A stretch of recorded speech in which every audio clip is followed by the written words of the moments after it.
Hi hello నమస్తే welcome back to our channel. నేను మీ వైషు.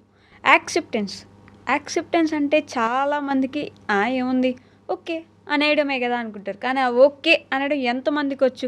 మనది తప్పు అంటే ఒప్పుకోవడం ఎంతమందికి వచ్చు? వాళ్ళు నన్ను ఎలా చూసినా పర్లేదు, నేను నాలాగా ఉంటాను అని అనుకోవడం ఎంతమందికి వచ్చు? ఏం జరిగినా ఏదైనా సరే నేను ముందుకు వెళ్తూ ఉంటాను అని యాక్సెప్ట్ చేయడం ఎంతమందికి వచ్చు? ఈ విషయం గురించి మాట్లాడడానికి ఈరోజు నాతో పాటు డాక్టర్ హరీష్ తెన్నేటి గారు ఉన్నారు. సార్తో మాట్లాడదాం. హలో సార్, నమస్తే. నమస్తే. ఎలా ఉన్నారు? All good. How are you? చాలా బాగున్నాను. సో చెప్పండి. వాళ్ళు ఏదైనా అనుకొని, అసలు నన్ను వరస్ట్లో ఈ దేశంలో ఉండే తీవ్రవాదులు నేను దాన్ని అనుకొని పర్లేదు, నాకు నేను ముందుకెళ్తుంటాను అని అనుకోవడం, యాక్సెప్ట్ చేయడం జనాలకి చాలా తక్కువ వచ్చు. వాళ్ళ దగ్గర నేను మంచిదాన్ని అని అనిపించుకోవడం నాకు ప్రయారిటీ. సో దానికోసం వాళ్ళకి నచ్చినట్టు నేను మారిపోతూ ఉంటాను అనే వాళ్ళని చాలామందిని చూస్తుంటాం. ఏదైతే అది అయింది అని యాక్సెప్ట్ చేయడం ఎందుకు రాదు జనాలకి? బేసిక్గా మనకెందుకు రాదు? అట్లీస్ట్ నాకు. చాలా చాలా పాయింట్స్ ఉన్నాయి ఇందులో. ఓకే. ఓకే, మళ్ళీ we will rewind it. Okay, first అంతకంటే ముందుకు వెళ్ళి అసలు నేను ఎవరిని యాక్సెప్ట్ చేయడానికి అనే దానికి రావాలి.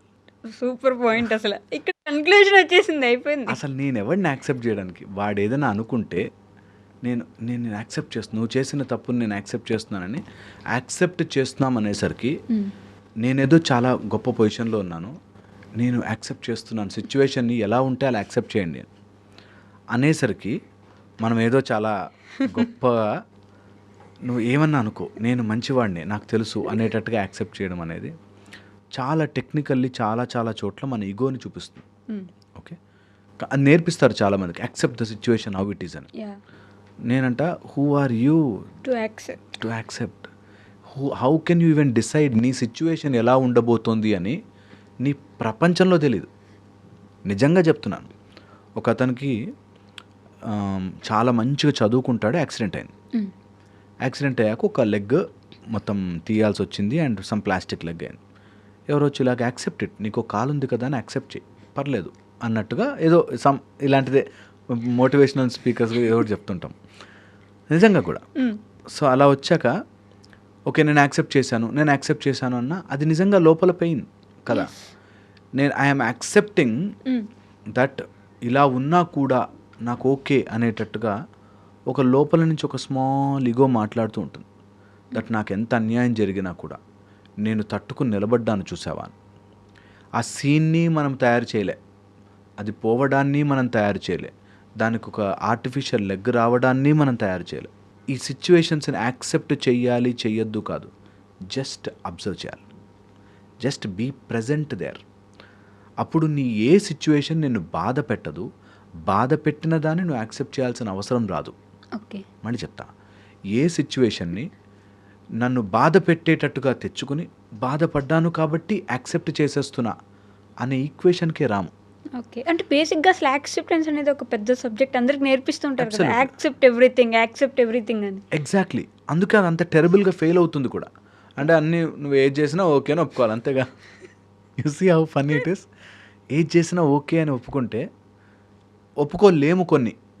అందుకనంటే అసలు ఒప్పుకోకపోవడం కాదు, నేను ఈ సందర్భంలో what best I can do, అంతకు మించి మన లైఫ్లోకి ఏది కూడా మనము చేయగలిగింది ఏదీ లేదు.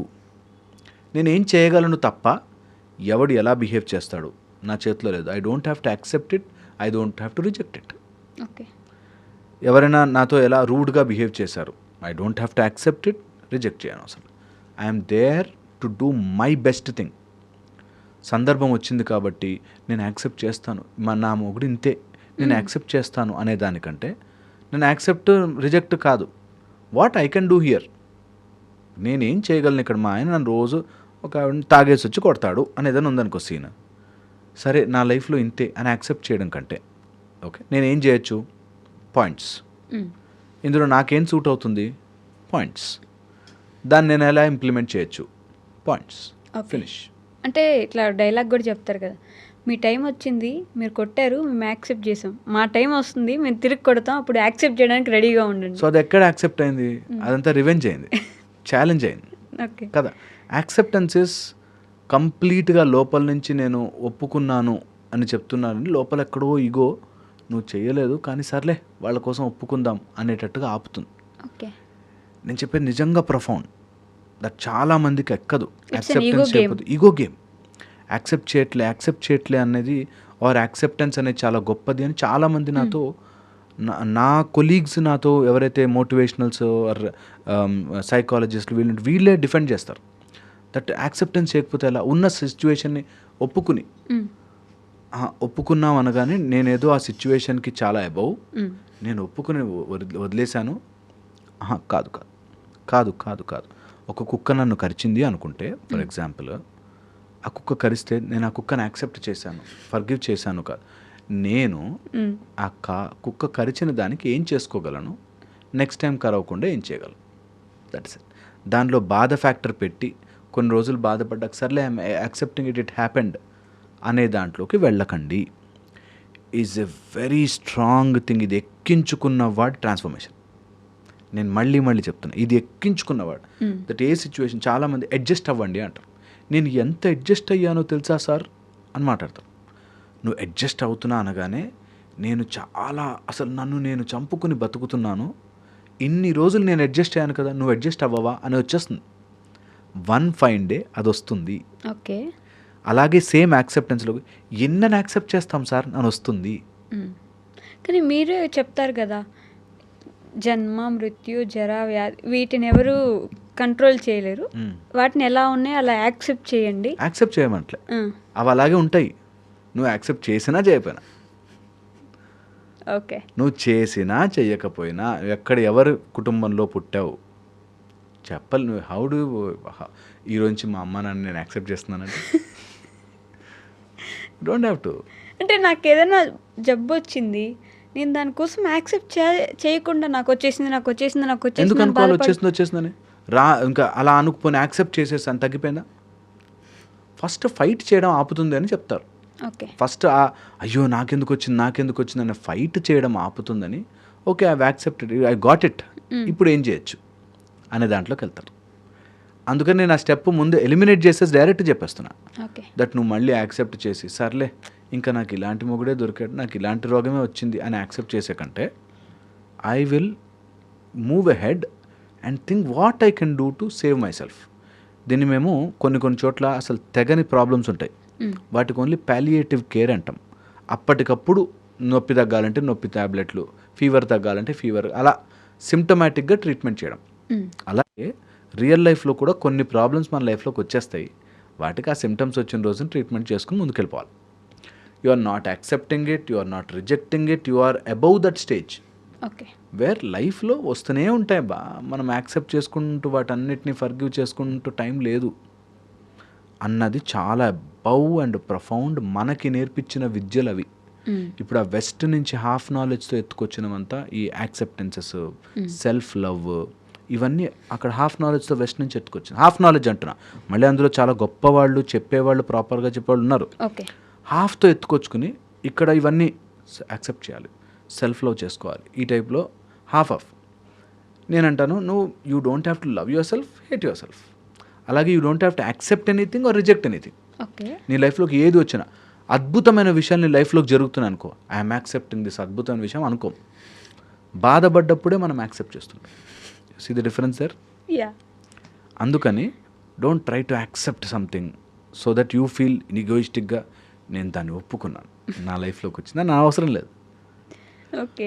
ఇది ట్రూ టు ద కోర్. నాకు ఈ మాట అయితే అందరికి మైండ్లోకి ఎక్కిచ్చేసేయాలి ఉంది. బట్ అందరూ దాన్ని చాలా గొప్పగా తీసుకుంటారు. నేను యాక్సెప్ట్ చేశాను ఆ సిచ్యువేషన్. అయ్యో నా చాలా మంది చెప్తారు అలా. నేను చెప్తున్నా కదా, నాతో కౌన్సిలర్స్ వీళ్ళు ఫైట్ చేస్తారు నాతో, నువ్వు అలా చెప్పక, అసలు అది రాంగ్, మీకు తెలియదు నీకు. నేను చాలా మందిని చూసాను, రిజెక్ట్ చేస్తారు, నా ఐడియాని రిజెక్ట్ చేస్తారు. నేనంటే ఎనీథింగ్ ఈజ్ ఐడియా, మీది యాక్సెప్టెన్స్ ఈజ్ అన్ ఐడియా అన్నప్పుడు నాది కూడా ఐడియా కదా. సో నా ఐడియా ఒకసారి ట్రై చేసి చూడండి. దట్ ఇంకా దీన్ని ఒప్పుకుంటాను అనే స్టేజ్లో కాకుండా, నువ్వు ఒప్పుకోలేకపోయినా అది ఉంది, దీన్ని నేను ఎలా డీల్ చేయొచ్చు, దట్స్ ఇట్. అంత బ్రూటల్ ఈజ్ లైఫ్. నువ్వు ఒప్పుకున్నా ఒప్పుకోకపోయినా టక్ మంది తెగిపోతుంది ఓ రోజు బంధం. మరి అంత భయంకరంగా థింక్ చేయాలంటే కూడా గట్స్ ఉండాలి కదా. థింక్ చేస్తున్నాం కాబట్టి ప్రాబ్లం అంతా. ఓకే. థింక్ అంత టైం వేస్ట్ చేయద్దు వాటి మీద అంటున్నా. ఎప్పుడైనా సరే మన ఏదైనా ఖర్చింది, పాము కాటేసింది, ఆర్ ఎవరైనా మన వదిలేశారు, ఎవరైనా చనిపోయారు, I am no one to accept it. That's the life flow. అందులో నేను సెపరేట్గా కూర్చొని యాక్సెప్ట్ చేయాల్సిన పని లేదు. వెరీ ప్రొఫౌండ్ కూర్చొని చాలాసేపు థింక్ చేయండి. చాలా గొడవ చేసుకుంటారు. Acceptance is a big thing, big reality అని చెప్పి ఈ మధ్య ట్రూ చాలా పెద్ద యుద్ధమే జరుగుతుందని చేయండి. మీరంతా ఎవరైతే యాక్సెప్ట్ చేస్తున్నారో వెరీ వెరీ గుడ్, యాక్సెప్ట్ చేయండి. ఒక్కసారి నా స్టేజ్కి వచ్చి నా మాట కూడా యాక్సెప్ట్ చేసి చూడండి. మీ మాట కూడా యాక్సెప్ట్ చేసి ఒక్కసారి అబ్జర్వ్ చేయండి. That I don't have to accept anything. నేను దాన్ని ఒప్పుకోని అవసరం లేదు. It is there, that's life. దాన్ని నేను ఎందుకు ఫైట్ చేయాలి, ఎందుకు దాన్ని బాధగా తీసుకోవాలి? బాధగా తీసుకున్న దాన్ని నా లోపల ఉంచుకుని దాన్ని ఏదో మనం అప్రిషియేట్ చేసి ఓకే నేను ఒప్పుకున్నానులే అనే దానికి ఎందుకు వెళ్ళాలి? I will rather search for a solution రాకపోతే మారుస్తా ప్యాటర్న్. ఎందుకంటున్నాను అంటే ఒక్కసారి యాక్సెప్ట్ చేయగానే నీ మైండ్లో ఒక ప్యాటర్న్ పడిపోతుంది. And you will feel like నేను త్యాగం చేసి అదేదో చేశాను, నేను వీళ్ళందరినీ ఇంకా ఒప్పుకున్నానండి, ఆయన మారడని నాకు తెలిసిపోయింది, ఒప్పుకున్నాను, ఐ హ్యావ్ యాక్సెప్టెడ్ ఇట్ అంది ఒక. అండ్ ఎవ్రీడే ఒక 25 times అని ఇంకా నువ్వు మారవు అని గొడవ పెట్టుకుంటారు. ఒప్పుకున్నట్టు ఎక్కడ అవుతుంది అది? ప్రాక్టికల్గా that's the whole issue. So ఎవరైనా ఇది ఫాలో అవుతున్న వాళ్ళు, చూస్తున్న వాళ్ళు, అట్లీస్ట్ వీడు చెప్పిన దాంట్లో ఏమన్నా పాయింట్ తగులుతుంది అనిపిస్తే ట్రై చేయాలి. ఓకే, ఒక్కసారి ట్రై చేసిన వాడు టచ్ బూమ్ ప్రొఫలాక్టిక్గా భలే పనిచేస్తుంది. దట్ నేను ఈరోజు నుంచి లైఫ్ని యాజ్ ఇట్ ఈస్ చూస్తా. నేను ఒప్పుకోను, రిజెక్ట్ చేయను, యాజ్ ఇట్ ఈస్. ఎవరైనా నన్ను పొగిడినా కూడా ఐ విల్ సీ, ఎవరైనా తిట్టినా కూడా ఐ విల్ సీ. నేను I'm not accepting, I'm not rejecting. వాడేవాడు నన్ను తిట్టడానికి అని రిజెక్ట్ చేయట్లేదు, ఐఎమ్ సీయింగ్ ఇట్. అవునా, తిట్టిన దాంట్లో ఏమైనా ఉందా నాకు యూజ్ అయ్యేది? పొగిడాడు అయినా కూడా పొగిడిన దాంట్లో వాడికి ఏమైనా యూజ్ ఉందా, నాకేమైనా యూజ్ ఉందా చెక్ చేసుకోవాలి. నిజమే, సత్యమే నేను చెప్పేది. నిజంగా మన విజ్ఞానం అంత స్ట్రాంగ్గా పనిచేసింది ఎప్పుడు కూడా. So better don't get in to that acceptance rejection అనే దాంట్లోకి వెళ్ళొద్దు. ఆల్వేస్ సెల్ఫ్ ఎఫిషియన్సీ ఇంప్రూవ్ చేసుకోవాలి. ఉన్న సిచ్యువేషన్ని యాజ్ ఇట్ ఈస్ చూడడం రావాలి. చూసిన రోజున మనకి లైఫ్ ఆప్షన్స్ ఈజీ అయిపోతాయి. దీన్ని ఏం చేయొచ్చు? నేను మా అత్త నాతో బ్యాడ్గా డీల్ చేస్తుంది, లేకపోతే నా కోడలు ఇట్లా చేసింది, లేకపోతే నా కొడుకు ఇట్లా చేశాడు, girlfriend, boyfriend, family, డబ్బులు, ఏదైనా సరే నేనేం చేయొచ్చు? ఓకే, ఏం చెయ్యొచ్చు? I'm not accepting, I'm not rejecting. What I can do this moment నా best నాలెడ్జ్లో.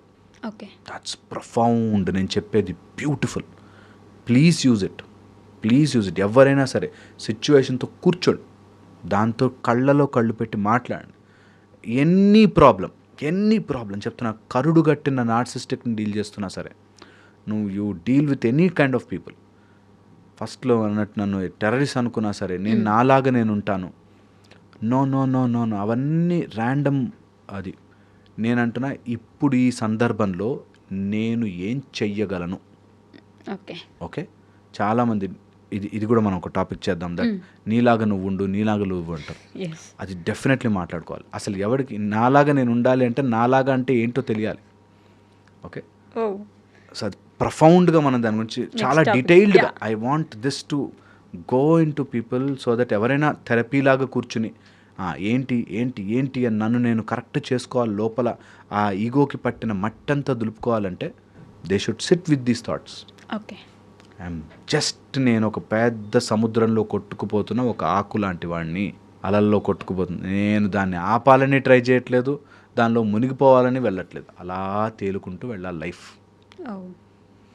It will be difficult, but please చేయండి. మీరు అడ్జస్ట్ అవుతున్నా అని ఫీలింగ్లోను, యాక్సెప్ట్ చేస్తున్నా అని ఫీలింగ్లోను, ఫర్గివ్ చేసేస్తున్నా అని ఫీలింగ్లోను ఎక్కువ రోజులు బ్రతకలేరు. ఓకే, ఇది నిజం. నేను మాట్లాడేది సత్యం. ప్లీజ్ ఓపెన్ మైండ్తో వింటే తెలుస్తుంది. సో జీవితం మీద విరక్తి రావడం అంటే, ఒక రీసెంట్గా 2 days నుంచి పెంగ్విన్ స్టోరీ ఒకటి చూస్తున్నాము. అది ఎప్పుడో 2007లో వచ్చింది, ఇప్పుడు వైరల్ అవుతుంది. దానికి ఏమైందంటే సగం మంది బ్రేకప్ అయిందని కొంచెం ఫన్నీగా స్టోరీస్ వస్తూ ఉన్నాయి. బట్ నిజంగా జీవితం మీద విరక్తి వస్తే ఇంకేం లేదు, ఇంక నాకంటూ ఎవరు లేరు, నేను చేసేది ఏమి లేదు. కొంతమంది జోగి అంటారు, కొంతమంది భోగి అంటారు. పూర్తిగా కావాలని వదిలేసుకోపోయే వాళ్ళు ఏంటి, అందరూ వదిలేసిన వాళ్ళు ఏంటి అనే డౌట్ ఒకటి. మనకి ఇన్ని రకాల సాంసారిక బంధాలు పెట్టిందే అలాంటి ఆలోచన రాకూడదని. నిజంగా ఆలోచించుడు, 1 fine day అందరు వెళ్ళిపోవాలి. ఎంత సంపాదించుకున్న, ఎంత ఎఫ్డీలు ఎన్ని దాచిపెట్టుకున్న డబ్బులు, గోల్డ్, బంగారం ఓ రోజు వెళ్ళిపోవాలి. టక్కమని తెగిపోతుంది. ఓకే, ఎందుకు పరిగెడుతున్నాము అనే దాంట్లో వచ్చినప్పుడు దెర్ ఆర్ 3 మేజర్ ఇమేజెస్ మనము అడ్డు పెట్టుకుంటాం అని చెప్తా. 3 మేజర్ ఇమేజెస్ మనం అడ్డు పెట్టుకుని దాని నుంచి బ్రతుకుని లివ్ చేస్తుంటాం. ఫస్ట్ మన ఫిజికల్ రిలేషన్షిప్స్, బాండ్స్, ఇవి mental image and spiritual image. ఈ మూడిటి ద్వారానే మనం బ్రతుకుతాం. ఫర్ ఎగ్జాంపుల్ ఫిజికల్ ఇమేజ్ అంటే నాకు నా పిల్లల కోసం బతుకుతాను, లైఫ్లో నేను డబ్బులు సంపాదించడానికి బతుకుతాను, ఆర్ నేను ఇది సాధించడానికి, జాబ్ తెచ్చుకోవడానికి, డిగ్రీ తెచ్చుకోవడానికి అని ఫిజికల్గా. వేరే ఆ పేపర్ కావాలి, ఆస్తి కావాలి, ల్యాండ్ కావాలి, ఇల్లు కావాలి, ఉంటున్న పేరు, పలుకుబడి, పరపతి అని ఫిజికల్. ఇది సాధించడానికి కొన్ని గెలుపులు, కొన్ని ఓటములు, పంతము అలా తీసుకున్న వాడికి ఒక లైఫ్కి ఒక మీనింగ్ ఉన్నట్టు, అదే నా జీవితం అన్నట్టుగా వెళ్ళిపోతాం. నిజంగా కూడా ఆ పేపర్, డిగ్రీ కాగితం వచ్చినా రాకపోయినా, జబ్బులు వచ్చినా వెళ్ళాల్సిందే. ఓకే, సెకండ్ ఆస్పెక్ట్ వచ్చేసి మన మెంటల్ ఇమేజ్. మన మైండ్లో మనని ఒకళ్ళు ప్రేమిస్తున్నారని, మనని ఒకళ్ళు ఇష్టపడుతున్నారని, మనకేదో మన గురించి ఒక అవగాహన ఉండి ఆ ఇమేజ్ ద్వారా ఆపరేట్ చేస్తుంటాం. Very profound subject. సో స్లోగా ఎక్కించుకుంటే చాలా బాగుంటుంది. ఓకే, సో మెంటల్గా మనం ఒక ఇమేజ్, మనమంటూ మనకు ఒక క్యారెక్టర్ తయారు చేసుకుని ఆ క్యారెక్టర్ సర్వైవల్ కోసం బ్రతుకుతూ ఉంటాం. ఒకవేళ నేను పిరికిగా ఆత్మహత్య చేసుకుంటే నలుగురు ఏమనుకుంటారు, నేను పిరికోండి అనుకుంటారా అనే ఇమేజ్ని కాపాడుకోవడానికైనా పని చేస్తారు చాలామంది. లైక్ నా పరువు పోతుంది, ఆ పని చేస్తే నేనేమైపోతాను అని మనమే ఒక ఇమేజ్ పెట్టుకుని మన కోసం మనం మెంటల్లీ ఒక పిక్చర్ తయారు చేసుకుని ఆ పిక్చర్ని అందరి మైండ్లో నాటడం పనిలో ఉంటారు. లైక్ నన్ను ఆ రోజు వాడు ఇలా చూశాడండి, నాకు ఎంత చీప్గా చూస్తున్నారో మా వాళ్ళు అని. వాడి చూపులో నువ్వు చీప్ అయిపోతావేమో అని ఆలోచిస్తూ నీ మైండ్లో ఆ ఇమేజ్ని ఆలోచిస్తున్నాం. ఓకే, అదే ఒక మెంటల్ ఇమేజ్ నువ్వు క్రియేట్ చేసుకుంటాం. అలా దాన్ని ఫైట్లో ఉన్నవాడు కూడా బ్రతుకు మీద ఆశ ఉంటుంది, బ్రతుకుతాడు. Okay, third the spiritual image, where ఎక్కడో తెలుసు దట్ ఏదో దేవుడు చూస్తాడు, దేవుడు మనకి కనికరిస్తాడు, లేకపోతే ఏదో జన్మలో కర్మ చేశాం కాబట్టి, లేదా నాకు ఏదో పాపమో పుణ్యమో ఏదో జరుగుతోంది. ఈ టైప్లో భగవంతుడు అనే ఒక సృష్టి వేరుంది, ఒక పవర్ వేరుంది, ఈ సృష్టి వేరుంది అని తెలుసుకుని at a broad ground level బ్రతికిన రోజులు మంచిగా బ్రతకాలి, లేకపోతే దాన్ని దాటి ఇంకోలాగా ఏదైనా బ్రతకాలి అనేటట్టు ఈ ఇమేజెస్లో బ్రతుకుతారు. ఎవరికైతే ఈ ఇమేజెస్లో ఇంకా మీనింగ్ కనిపించదో వాడు విరక్తి చెందుతాడు. కానీ స్పిరిచువల్లో అయినా ఆగిపోతారు అంటుంటారు కదా, అదే లాస్ట్ ఏమో అంటారు కదా. కాదు, అది నిజంగా విముక్తి కోసం వెళ్ళడం వేరు. విరక్తితో ఏంటి లైఫ్, ఏంటిలా అయిపోయింది అనేది రాకుండా చూసుకోవాలి. స్పిరిచువల్ అన్నారు కాబట్టి చెప్తున్నా, ఏదో దేవుడు నాకేదో కనికరిస్తాడు అనుకుని గుడి మెట్లు ఎక్కారు, లేకపోతే మోకాళ్ళ మీద నడిచారు, ఇలా ఏవో మొక్కులు పెట్టుకుని చేస్తారు. అది తీరకపోయేసరికి దేవుడు కూడా నన్ను కనికరించట్లేదు కాబట్టి ఇంకా నా జీవితం వేస్ట్, దేవుడే నా మాట వినట్లేదు. ఈ సినిమాలో లాస్ట్కి మనము చూసారా, దేవుడు విగ్రహం ముందుకు వచ్చి రా దిగిరా అనే పాటలు ఉంటాయన్నమాట. అనగానే దేవుడు నిజంగా లేచి ఉరికొస్తాడేమో అన్నట్టు. అలాగా దేవుడు అనేది ఒక పిక్చరు.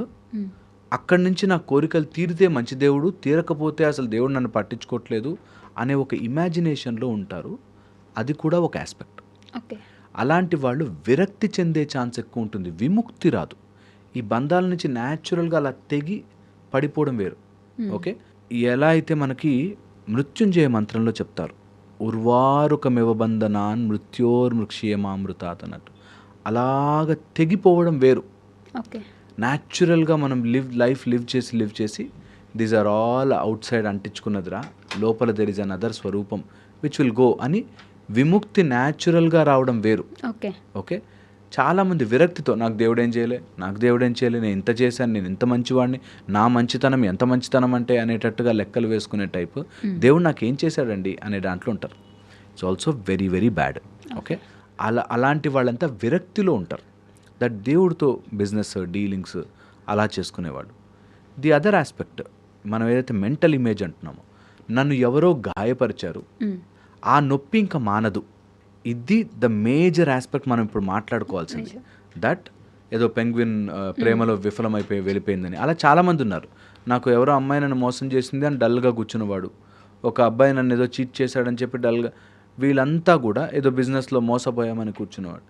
వీళ్ళంతా వాళ్ళ మైండ్లో ఒక ఇమేజ్ తయారు చేసుకుని ఆ ఇమేజ్లో నేను మోసపోయాను అనుకుని ఆ ఇమేజ్ లేదు, ఆ లేని దానికి దెబ్బ తగిలిందనుకుని ఆ దెబ్బ తగిలిన ఇమేజ్ వల్ల అందరూ నన్ను ఏమనుకుంటున్నారు అనుకుని దాంట్లోంచి ఆపరేట్ చేస్తారు. వీళ్ళని ఎంత కష్టం బయటికి లాగడం తెలుసా, ఎంత హ్యూజ్ కష్టం తెలుసా. లేదురా అట్లాంటిది ఏది అని చెప్పినా నమ్మరు. నీకేం తెలుసు, పరువు తెలిస్తే తెలుస్తుంది అంట. ఐ నో పరువు పోయినప్పుడు బాధ వేస్తుంది, బట్ అది చచ్చిపోయేంత బాధ కాదు. దెబ్బ అనిపిస్తుంది, అరే ఎవరైనా చీట్ చేస్తే ఎందుకు ఇట్లా చేశారు అని అనిపిస్తుంది, but quickly recover, come out of it as much as possible. లేకపోతే విరక్తిలోకి వెళతారు. నిజంగా కూడా మన మెంటల్ ఇమేజ్కి అంత సీన్ ఇవ్వకూడదు. ఆ మెంటల్ ఇమేజ్ అనేది ఇగో ద్వారా చేస్తుంది. సో ఎవరైనా ఈ మెంటల్ ఇమేజ్కి దెబ్బ తగిలిన వాళ్ళు ఎలా అంటారంటే, ఫస్ట్ థింగ్, ఏది కూడా వాళ్ళకి ఎంటర్టైన్మెంట్ ఆర్ మనసుని రంజింపచేసేదిగా ఉండదు. ఏది కూడా వాళ్ళు ఆటల్లోనూ ఆ ఎంటర్టైన్మెంట్ చూడలేరు, నిద్రపోతున్నా కూడా అలసిపోతారు, ఫుల్లీ నిద్రపోతున్నా. సో వాళ్ళకి ఎంతసేపు ఆ ఇమేజ్ దానికి దెబ్బ తగిలింది. నేను ఈ అమ్మాయిని ఇంత ఇష్టపడ్డాను, నన్ను మోసం చేసింది, వీడు ఇంత మంచివాడు అనుకున్నాను, మోసం చేశాడు, ఇందులోనే ఆ ఇమేజ్లోనే ఉండిపోతారు. కాదు, నిజంగానే ఎవరైనా మనల్ని మోసం చేసినా వదిలేసినా జీవితం మీద విరక్తి తెచ్చుకోవాల్సినంత అవసరం ఉందంటారు. బికాస్ ఆ పిక్చర్ని అలా తయారు చేసుకున్నారు వాళ్ళ మైండ్లో. నువ్వు లేకపోతే నేను లేను, నాకు ఇంకొక ఐడియాలజీయే లేదు, నాకంతా నువ్వే, నీ మీద నా లైఫ్ అంతా ఇన్వెస్ట్ చేసేసాను. ఆ మొత్తం లైఫ్లో అదొక పార్ట్ కదా. ఆ ఒక్క ఆలోచన రాదు. ఇప్పుడు normal mind where you have good dopamine, serotonin, DHT ఇట్లాంటివి నార్మల్గా ఉన్న మైండ్, ఇది ఒక పార్ట్, అవును బాధ ఉంది but I have to move on అని తెలుస్తుంది. ఎవరైతే దాని లోపల టూ మచ్గా ఉండిపోయి they lose their dopamine, serotonin and chemical imbalance అయిపోతుందో వాళ్ళకి అదంతా కాదు, ఇదే ప్రాబ్లము, ఇది సాల్వ్ అయితేనే కానీ నేను సాల్వ్ కాలేను అనే దాంట్లోకి వెళ్ళిపోతారు. అండ్ వాళ్ళకి బిగ్ పిక్చర్ కనిపించదు. అరే this so much to it. ఈ ప్రపంచం మొత్తంలో 140 బిలియన్ పాపులేషన్ ఉన్నారా, 4 బిలియన్ పాపులేషన్ ఉన్నారు, ఎవరు ఎంతమంది ఉన్నారు కదా మనుషులు, అందరినీ ప్రేమించుకోవచ్చు కదరా అనే దాన్ని రారు. They will stay in that reason because of the chemical imbalance. Okay, విరక్తి చెంది ఒకసారి దాంట్లోకి వెళ్ళిపోయాక the worst problem is they are highly intellectually answering themselves. వాళ్ళు చాలా తెలివి, వాళ్ళ లాజిక్ ఎంత లాజిక్ ఉంటుందంటే, అందుకే depression is a logical brain problem అంటారు.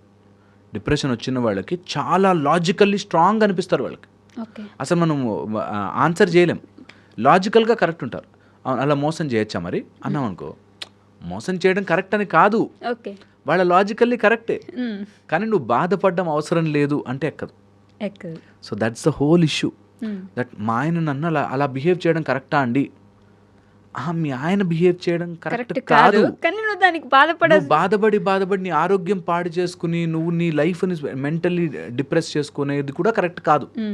ఈ మోసపోయాము లేదంటే వదిలేశారనే వాళ్ళకంటే, మేమిద్దరం ప్రేమించుకున్నాం, మేము మంచి ప్రేమలో ఉన్నప్పుడు అమ్మాయి చచ్చిపోయింది, ఏదో హెల్త్ ఇష్యూనో ఏదో వచ్చి చనిపోయింది, ఆ అమ్మాయి చనిపోయింది, లేకపోతే మేమిద్దరం ఇంకా హ్యాపీగా ఉండేవాళ్ళం, ఆ అమ్మాయి వెళ్ళిపోయాక నాకు జీవితం ఎందుకు, నేను జీవితాన్ని ఇలా వెళ్ళదీస్తాను అంతే అని చాలామంది ఉంటారు. ట్రూ, ఇది చాలా చాలా ఇంపార్టెంట్ ఇక్కడ అర్థం చేసుకోవడం, దట్ ఎవరు వెళ్ళిపోరు అనే ఆలోచన రాదు.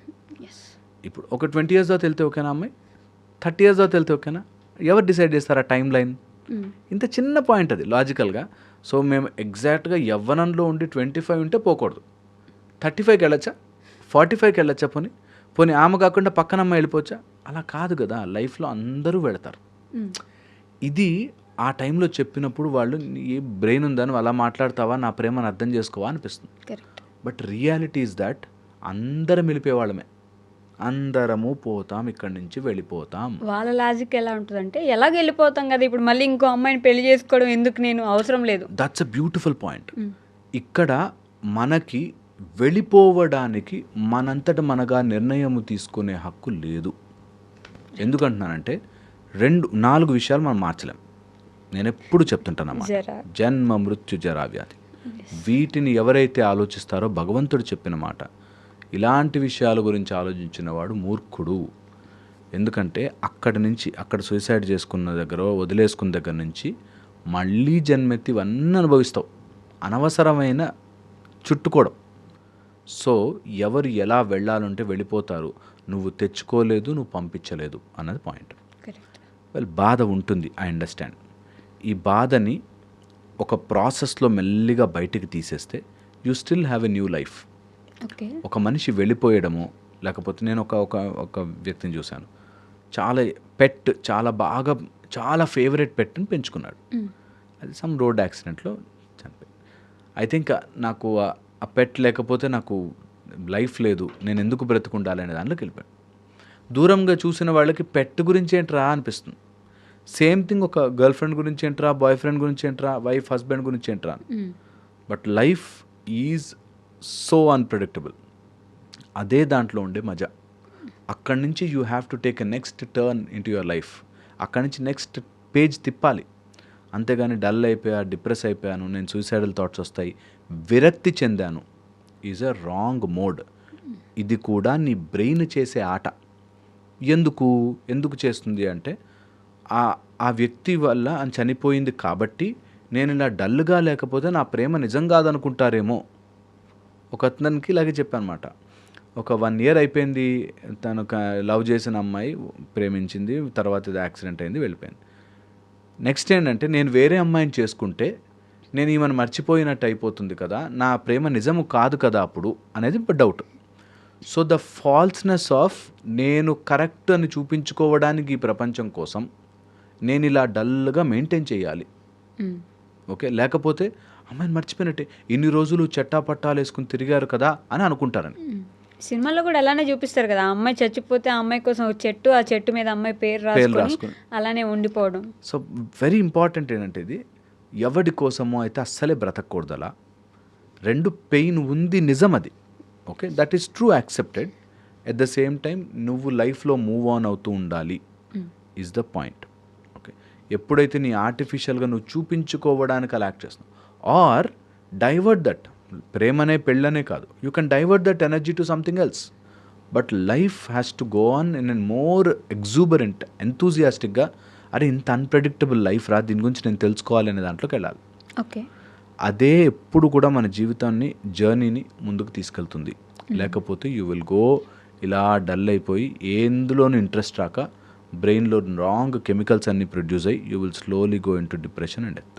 ఓకే, ఇందాక నేను మాట్లాడుతూ ఒక పాయింట్ అడిగాను, అందరూ వదిలేసిన వాళ్ళు, అందరినీ వదిలించుకొని వెళ్ళిపోయిన వాళ్ళు, ఈ రెండింటికి తేడా ఏంటి? ఫస్ట్ అందరూ వదిలేసిన వాళ్ళు వీళ్ళని అసలు ఎందుకు పనికిరాలనుకుంటారు, ఇది అదని వాళ్ళు కూడా అదే ఇమేజ్ పెట్టుకుంటారు. దట్ నేను ఎవరికి యూజ్ అవ్వట్లేదు, నా వల్ల ఎవరికి ఉపయోగం రావట్లేదు, నేను అనుకున్నట్టుగా ఏం జరగట్లేదు.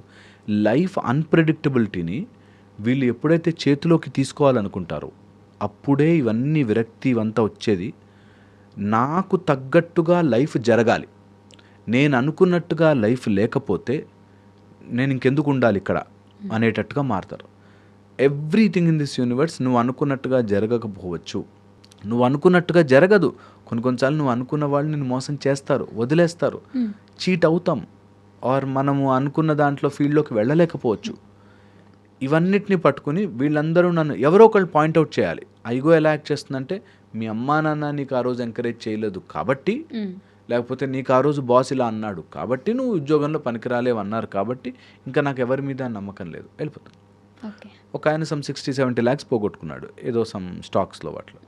ఓకే, నేను వాడిని ఎవరినో నమ్మాను, వాడు నమ్మిన తర్వాత వాడు నన్ను మోసం చేశాడు. నేను అంత నమ్మాక వాడి కోసం నేను ఎంత చేశానండి, ఆ రోజు ఏదో నైట్ వెళ్ళా వాడి కోసం తడిసి వెళ్ళి మరి తెచ్చాను ఏవో చెప్పాడు.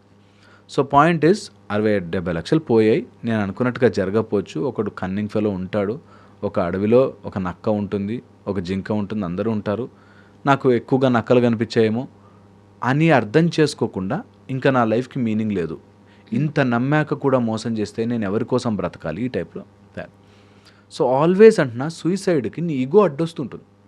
దట్ నేను పిచ్చోడిని అయ్యాను, నేను మోసపోయాను, నేను ఇంక నుంచి డెవలప్ అవ్వాలి అని ఆలోచన రానివ్వదు. నేను మోసపోవడానికి గల కారణం వాళ్ళ కఠోరమైన హృదయం అని వాళ్ళ మీద వేయాల్సిందే. సో ఇది ఆ టైంలో చెప్తే వాళ్ళకి చాలా గుచ్చుకున్నట్టు ఉంటుంది. నువ్వు ఎలాంటి కౌన్సిలర్ రా అంటారు, బట్ నిజం అదే. ఎంత తిప్పినా, ఎంత చుట్టూ తిప్పినా నువ్వు ఓడిపోయావు, గెలవాలి, అంతే. That is it. నువ్వు గెలవడం చేత కావట్లేదు, వరీ అవ్వద్దు. There is no place for worry or అక్కడ డిప్రెషన్కి, డల్నెస్కి ప్లేసే లేదు. నిజంగానే నేను ఒక బిజినెస్ స్టార్ట్ చేసి ఆ బిజినెస్ నాకు అర్థం కాలే, ఓడిపోయా. So what? అంతే. ఒక అబ్బాయికి చదువు తీసుకున్నాడు, ఏదో మార్కులు రాలేదు, నేను సివిల్స్కో దేనికో ప్రిపేర్ అని రాలేదు, సూసైడ్ చేసుకుంటా అంటాడు. You are not made for civils, so what? అదే కదా. So what will happen? అది వాళ్ళకి అర్థం కాదు. ఇన్నేళ్ళు చదివాను కదా, నాకు పట్టుదల ఉంది కదా, పట్టుదలతో ఏదైనా సాధించవచ్చు కదా, ఇట్లా చెప్తారు. సినిమాలు ఏవో చూపించి పట్టుదలతో ఏదైనా ఓకే, పట్టుదలతో సాధించవచ్చు, అది నిజంగా కాదా చూసుకోవాలి. కొన్నిసార్లు నిజంగా అవ్వకపోవచ్చు, మనకు అంత స్ట్రెంత్ రాక. So what? వదిలిపెట్టాలి. ఇది చాలా మందికి రాదు తెలుసా, చాలా మందికి. అండ్ సొసైటీలో అలా ఉన్నారు కూడా ఇప్పుడు. సో దట్ ఈస్ వాట్ ఎప్పుడు కూడా మనం అనుకోవాలి. ఎవడో ఏదో చెప్తాడని, ఎవడో ఏదో అనుకుంటాడని అట్లా వేస్ట్గా మన లైఫ్ని ఆపుకోకూడదు. నీకు ఇందులో నచ్చలే, ఈ ఫీల్డ్ పోలే, విరక్తి వచ్చింది, ఇంకో సైడ్కి వెళ్ళి. సో ఎవరైతే మనము వదిలేద్దాం అనుకుంటామో అది అబ్సల్యూట్ ఇగో. దట్ నేను డీల్ చేయలేకపోయాను కాబట్టి వీళ్ళు ఎవరు నన్ను అర్థం చేసుకోరు కాబట్టి నేను పోతా. ఓకే, నిన్ను అర్థం చేసుకునే ప్రోగ్రాము ఎవ్వడు పెట్టుకోలే. నిజంగా చెప్తున్నాను, నువ్వు ఒక గాజు బొమ్మవి, నిన్ను అలా జాగ్రత్తగా తిప్పాలని ఎవ్వరూ బాండ్ రాసుకుని రాలే. ఇది ఎంత త్వరగా మనం ఎక్కించేసుకుంటే, నేను వేరేవాడు నాకు తగ్గట్టుగా ఎందుకు బ్రతకాలి, నేను నా గురించి ఏమనుకుంటున్నాను, నా మంచితనాన్ని అవతల వాళ్ళు ఎందుకు అనుకోవాలి. ఇప్పుడు నేను మంచివాడిని, చాలా బాగా చెప్తాను అనేది అందరూ అనుకోవాలి, లేకపోతే నేను బాధపడతాను అన్న రోజు నేను సఫర్ అవుతా. ఓకే, నేను నాకు వచ్చిన విధంగా చెప్తా, నేను చదువుకున్నదో తెలుసుకుని చెప్తా. అర్థమై సింక్ అయిందా, వెరీ వెరీ గుడ్. సింక్ కాలేదు తిట్టుకుంటారు, ఖచ్చితంగా ఏం మాట్లాడుతున్నారా అనుకుంటారు. That is part of my job, అంతే. సో మనకు కొంతమంది నిజంగానే ఇంట్లో వాళ్ళు కూడా చాలామంది నేను చూశాను, సొంత తల్లిదండ్రులు పిల్లల్ని కించపరుస్తూ మాట్లాడతారు. కరెక్ట్. అయ్యో, కొంతమంది చాలా కించపరుస్తూ మాట్లాడతారు. సొంత భర్త భార్యని ఇష్టం వచ్చినట్టు, అసలు మామూలు పురుగుల్ని కూడా అలా అలా తిడతాడు. నువ్వేంటి, నీ బతికేంటి, పో బయటకు పో, ముందు చెయ్యి రాకు, బయటకు పో అని మాట్లాడే వాళ్ళు తెలుసు నాకు, మరి పురుగును మాట్లాడినట్టు. సో అలాంటి వాళ్ళు ఉంటూనే ఉంటారు. అట్లాంటి వాళ్ళని డీల్ చేయాలి, అంతే. సెట్ చేయాలి. సెట్ చేయకపోతే నీ లైఫ్ని మార్చుకోవాలి, ఇంప్రూవ్ అవ్వాలి. అంతేకాని దానికి నువ్వు నాకు లైఫ్ విరక్తి వచ్చేసిందండి, ఎంత చేశానండి వీళ్ళ కోసం, నీ ఎప్పుడు కూడా ఆ సొంత సెల్ఫ్ పిటి అనే మాయరోగంలోకి పోకూడదు. సెల్ఫ్ పిటి, నేను మంచివాడిని, నేను ఇంత చేశాను వీళ్ళందరి కోసం అనే ఒక రోగం మోర్ డేంజరస్. నిజంగా కూడా అది క్యాన్సర్ అట్లాంటి వాటికన్నా కూడా డేంజరస్ ఏమో అనిపిస్తుంది అప్పుడప్పుడు నాకు. దట్ నేను మంచివాడిని, అయ్యో నేను కష్టపడ్డాను, నేను చాలా చేశాను, నా లైఫ్లో ఇంత, నేను ఎంత కష్టపడి పైకి వచ్చానంటే, ఆ మాటలు అన్నవాడికి 2 అడుగులు వెనక్కి జరగాలి. ఎందుకంటే they are always in that, నేను మంచితనమో నా మంచితనమో వద్దు. నీ మంచితనం ప్రూవ్ చేసుకోవద్దు. దానికి నేను మంచిగా ఉన్నాను కాబట్టి వీళ్ళు అర్థం చేసుకోరని డిప్రెషన్లోకి వెళ్తారు, ఆ విరక్తిలోకి వెళ్ళిపోతారు, నాకు ఎవ్వరు వద్దని వెళ్ళిపోతారు. నేను చూసాను ఒక లేడీ, 2 పిల్లలు, హస్బెండ్, వాళ్ళు మాట వినట్లేదని ఇల్లు వదిలేసి వెళ్ళిపోయింది, లిటరల్లీ. అయితే చాలా బాధేస్తుంది మనకి, చాలా ఏంటి దానికోసం కూడా వెళ్ళిపోతారా అనిపిస్తుంది. బట్ తనకి అది రియల్, తన మైండ్లో ఉన్న ప్రాబ్లం అది real. So connecting all the dots, నీ మైండ్లో ఉన్న ఇమేజ్ వాళ్ళ మైండ్లోకి ఎక్కట్లేదు కాబట్టి నువ్వు సఫర్ అవ్వడం అన్నది అసలు అంతకంటే మూర్ఖత్వం ఉండదు. ఓకే, అంటే బేసిక్గా జీవితం మీద విరక్తి అనే కాన్సెప్ట్ ఇంతకుముందు ఏంటంటే ఇంక మొత్తం అయిపోయింది జీవితం చూసేశారు అన్న వాళ్ళు కాశీకి వెళ్ళి శరీరాన్ని విడిచేసి ముక్తి తీసుకునే వాళ్ళు ఉంటారు. అసలు జీవితం మీద విరక్తి ఎందుకు వస్తుంది బేసిక్గా అంటే, ఋషులు మునులు అప్పట్లో సన్యాసం తీసుకొని, అంటే చాలామంది మంచి రిచ్ ఫెలోస్, బిజినెస్ మ్యాన్స్ కూడా అన్నీ వదిలేసుకొని వెళ్ళి ఏదో గుహల్లో కూర్చొని యోగా చేసే వాళ్ళని ఈ మధ్య చాలామంది చూస్తున్నాం. ఎందుకు అలా మారిపోతారు? ఆ స్విచ్ ఎక్కడి నుంచి వస్తుంది? అది విరక్తి కాదు, అది మళ్ళీ చెప్తాను, అది విరక్తి కాదు. అన్నీ ట్రై చేసి విముక్తి కోసం ప్రయత్నం చేశాడు. ఈ మానవ శరీరంలో ఈ 4 కంపల్సరీ వస్తాయి. ఈ రోగిష్టి శరీరములతోనో లేకపోతే ఈ మళ్ళీ జన్మ అనే సైకిల్ నుంచి నేను విముక్తి పొందాలి, దాన్ని నేను సాధనాపూర్వకంగా తెలుసుకుని నేర్చుకోవాలి, ఇక్కడ సంపాదించాల్సినవి చేయాల్సినవి చేసేసాను, I want to move ahead, ఇది కంపల్సరీ మనకుంది. ఓకే, చతుర్విధ పురుషార్థాల్లో ధర్మార్థ కామ మోక్షము కోసం నువ్వు ప్రయత్నము చెయ్యాలి. ఓకే, 4 దాంట్లో బ్రహ్మచర్యము, గృహస్థ, వానప్రస్థ, తర్వాత సన్యాసం కంపల్సరీ. మనకు స్లోగా at some point of time అన్ని బాధ్యతలు తీర్చేసుకుని వెళ్ళిపో, సాధనలో కూర్చో, విముక్తి కోసం ముక్తి కోసం ప్రయత్నము చెయ్యి. ముక్తి కోసం ప్రయత్నం చేయడం is correct. Okay. At the same time బాధ్యతల్ని తప్పించుకోవడానికో ఇక్కడ వీళ్ళు నన్ను అర్థం చేసుకోవట్లేదు కాబట్టి అక్కడో రాయేస్తానని వెళ్ళకూడదు. ఇది చాలా ఇంపార్టెంట్. ఓకే. దట్ ఇక్కడ నాకు అప్పులు ఉన్నాయి కాబట్టి నాకు విరక్తి వచ్చింది వెళ్ళిపోతానే కంటే ఇక్కడ అప్పులు బాగా సంపాదించు, తీర్చి డబ్బు నేను అనుకుంటూ వస్తుందిరా, డబ్బు కాదు నాకు important. I want grow, I want go and see నిజంగా నాలోని ఆ ఆ శక్తి ఉందా, నా లోపల పైన శివుడి శక్తి ఉందా, నేను మూలాధారం నుంచి శక్తిని అట్లా పైకి తీసుకెళ్ళగలనా, సాధన చేయగలనా, కలుపుకోనా, యూనివర్స్ అంతా కూడా ఒక్క గాడ్ పార్టికల్ ఆ బ్రహ్మస్వరూపం అయితే నేను అదా అని ప్రయత్నము చేసేవాళ్ళ ప్రక్రియ వేరే. దాన్ని దీన్ని కలుపుతారు. విరక్తి ముక్తి రెండు వేరు.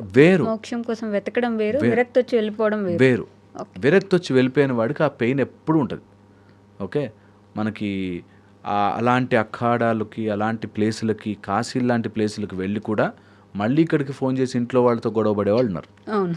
ఓకే, సో అందుకని వెరీ వెరీ ఇంపార్టెంట్. న్యాచురల్గా నేను అలా విచ్చుకున్న పువ్వు స్లోగా వాడిపోయి పడిపోవాలి. మంచి ప్రాసెస్. న్యాచురల్గా పడిపోవాలి. అంతేగాని మధ్యలో ఉండగా నేను లోటస్లా ఉండుంటే బాగుండే, రోజా పువ్వు దానితో తెంపుకుని పడిపోతే అది విరక్తి. న్యాచురల్గా one point of time you blossom, you be what you are, you do what you can do. ఆ పరిమళాన్ని ఇచ్చావు, ఆ పండునిచ్చావు, అంతా ఇచ్చావు, స్లోగా పడిపోయావు. That is a natural process. మనిషి దానికి మైండ్లో ఒక ఇమేజ్ తయారు చేసి ఆ ఇమేజ్ని సాటిస్ఫై చేయడం కోసం నన్ను ఎవడు అర్థం చేసుకోవడం, నేను అంత సంపాదించి ఆ బిల్డింగ్లో 3 ప్రాపర్టీలు రాసిచ్చి అయినా నన్ను బయటికి తోసేశారండి అని బాధలో. అల్టిమేట్లీ వాళ్ళు ఏదో చేస్తారు, నేను ఐ వాంట్ టు ప్రొసీడ్ అనే ఆలోచన వచ్చినవాడు విముక్తి వైపుకి వెళ్తాడు, లేకపోతే విరక్తిలోనే ఉంటాడు.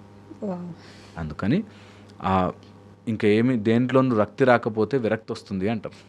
ఏది నచ్చట్లేదు, ఇంకా ఏది చేసినా నచ్చట్లేదు, రోజు ఏది చేసినా విరక్తి వచ్చిందిరా బాబు అన్నట్టుగా కాకుండా న్యాచురల్గా ముక్తి కోసం ట్రై చేసి మోక్షం కోసం ప్రయత్నం చేసేవాడిది బ్యూటిఫుల్ లైఫ్ అవుతుంది. అండ్ ఇది నిజంగా పట్టుకుని కూర్చుని సాధనాపూర్వకంగా ఇప్పుడు నుంచే జర్నీ స్టార్ట్ చేస్తే వన్ ఫైన్ డే అలా వదులుతాం. అందుకని వెరీ ఎర్లీ ఏజ్ మెడిటేషన్సో, సాధననో, లేదా ఏదైనా ఉపాసన, భగవత్ స్వరూపము ముందు ఆకారము, స్లోగా నిరాకారముకి ప్రొసీడ్ అవ్వాలి. దట్ ఈస్ వాట్ మన సిస్టమ్ ఎప్పుడు నేర్పించేది అదే. Thank you. And for more videos, please subscribe to iDream. Please subscribe to iDream. Please subscribe iDream. And please subscribe to iDream. For more videos, subscribe to iDream. please like, share and subscribe to the channel. Congratulations, iDream. Subscribe to iDream. Subscribe to iDream. So subscribe to iDream Media. iDream ki iDream team andarki huge congratulations. Please subscribe iDream Media. Please subscribe to iDream. Subscribe iDream. Please subscribe to iDream. iDream అంటే నా కళల ఛానల్ను subscribe చేసుకున్న నోరు తిరుగుతలేదు, మీరైతే గంట గుర్తు కొట్టండి. For more such videos, please subscribe to iDream. Subscribe to iDream. Please subscribe to iDream. Please subscribe iDream Media. Please do subscribe to iDream. Please subscribe to iDream Media. For best entertainment and information, please subscribe iDream. And don't forget to subscribe to iDream.